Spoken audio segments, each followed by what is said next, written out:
Sébastien Chabal, the caveman, the beast, a player who looked like he stepped straight out of a medieval battlefield rather than a rugby pitch. But behind the cult hero status and the bone-crunching tackles, one question has lingered in the minds of rugby fans. How bad was Sébastien Chabal? Really, to some, he was a titan of the game, an unstoppable force of nature. To others, a marketing gimmick, all hair and no substance. So today we dive deep into the legend, the myths, and the controversies to answer the question once and for all.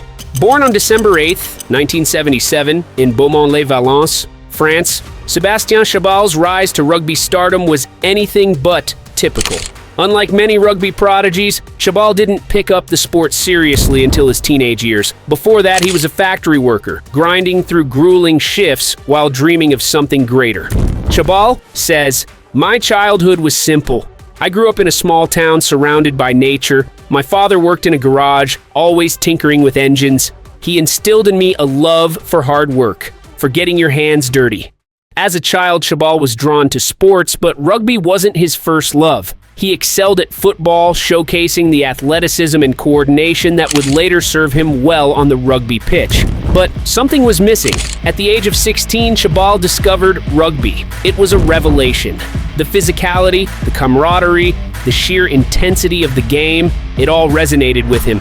He quickly rose through the ranks of amateur rugby, his raw talent and natural aggression evident from the start. He was a force to be reckoned with, a human wrecking ball on the field. His performances caught the eye of professional scouts, and soon he found himself playing for Valence Sportif, his first taste of professional rugby. Pierre Martinet says, "He was raw, yes, but he had this incredible potential. He was a sponge, absorbing information and translating it into devastating effect on the field. He was a born leader." In 1998, Chabal joined Bourgoin-Jallieu, a top-tier French club. Here, he honed his skills, playing alongside some of the best players in France. He was a versatile player capable of playing both flanker and number 8. He was known for his powerful runs, his bone-jarring tackles, and his surprising agility. In a Heineken Cup match against Sale Sharks, Chabal left a lasting impression. He delivered a bone-crunching tackle on Jason Robinson, forcing the English winger to the ground. Little did he know that this encounter would foreshadow a major turning point in his life. In 2004, Chabal made a bold move, leaving France to join Philippe Saint-André at Sale Sharks in the English Premiership. It was a decision that would change his life forever. Philippe Saint-André says, "I saw something special in Sébastien. He had this raw power, this intensity that was rare. He was a unique blend of athleticism and aggression. I knew he could be a star."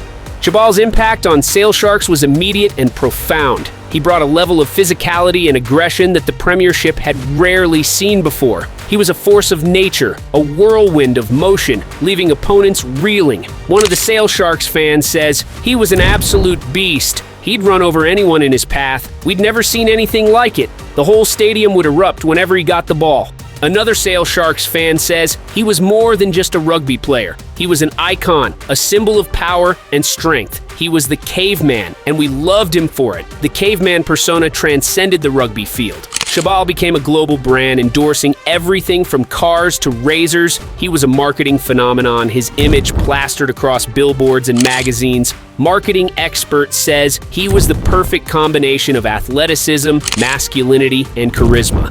He was a genuine icon, a symbol of power and strength, and he captivated the imagination of fans around the world. Chabal's success at Sale Sharks led to a recall to the French national team. He returned with a vengeance. His performances in the 2007 Six Nations Championship cementing his status as a national hero.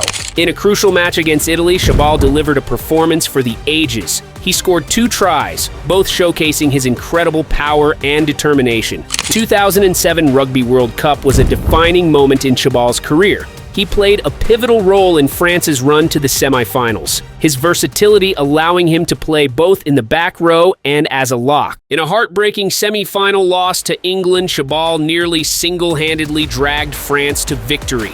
He delivered a series of bone-crunching tackles disrupting England's rhythm, and then that iconic run, a moment that will forever be etched in rugby folklore. He powered through multiple defenders, seemingly unstoppable, only to be brought down inches short of the try line. Rugby commentator Serge Betson says, "He was so close. He was inches away. What a player." He had the whole stadium on its feet.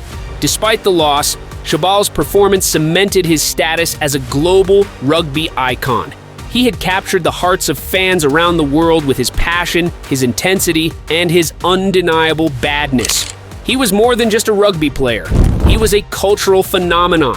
In 2009, Chabal returned to France, signing a lucrative deal with Racing 92.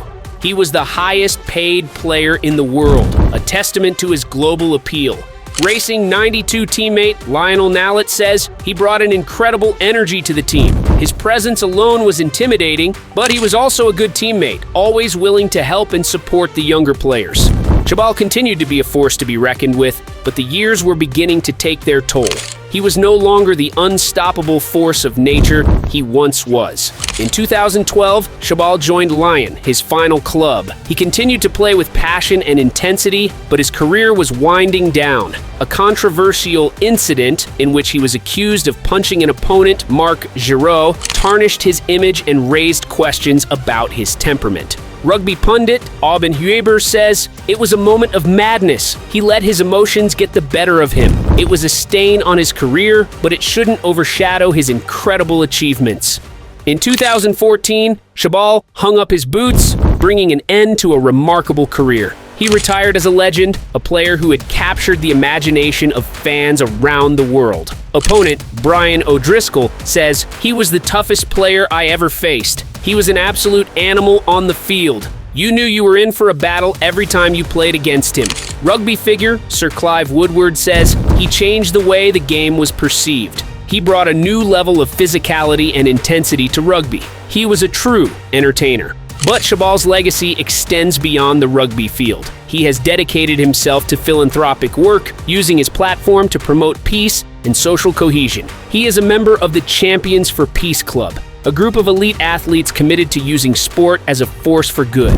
Chabal says, "I'm proud of what I achieved in rugby, but I'm also proud of the man I've become. I want to use my influence to make a positive impact on the world." Sébastien Chabal, the caveman, the legend, he was a force of nature, a one-man army, a global icon, but he was also a complex individual, a man of contradictions. He was aggressive and compassionate, fierce and gentle, wild and disciplined. He was a player who embraced his image but never let it define him. He was a man who played with passion and intensity, but also with respect for the game and his opponents. Sports psychologist says Chabal brought a new level of physicality and intimidation to the game. He changed the way players approached the breakdown, the way they defended against powerful runners. His influence can still be seen in the modern game, with many players emulating his aggressive style of play. Beyond the rugby field, Chabal transcended the sport. He became a cultural icon, a symbol of raw power and masculinity. He captivated the imagination of a generation, inspiring a new wave of rugby fans. Sociologist says, "He was more than just a rugby player. He was a cultural phenomenon. He resonated with people on a deeper level, tapping into something primal, something that resonated with our collective unconscious." Despite his intimidating image, Chabal was known for his kindness and generosity off the field. He connected with fans, inspiring a new generation of rugby players. Young rugby player says, "Chabal was my hero growing up. He inspired me to play rugby. He showed me that you can be strong and powerful, but also kind and compassionate." So, how bad was Sébastien Chabal actually? Was he simply a brute force, a one-dimensional athlete, or was there more to him than met the eye? The answer, like the man himself, is complex and multifaceted. He was a force of nature, a one-man army, a global icon.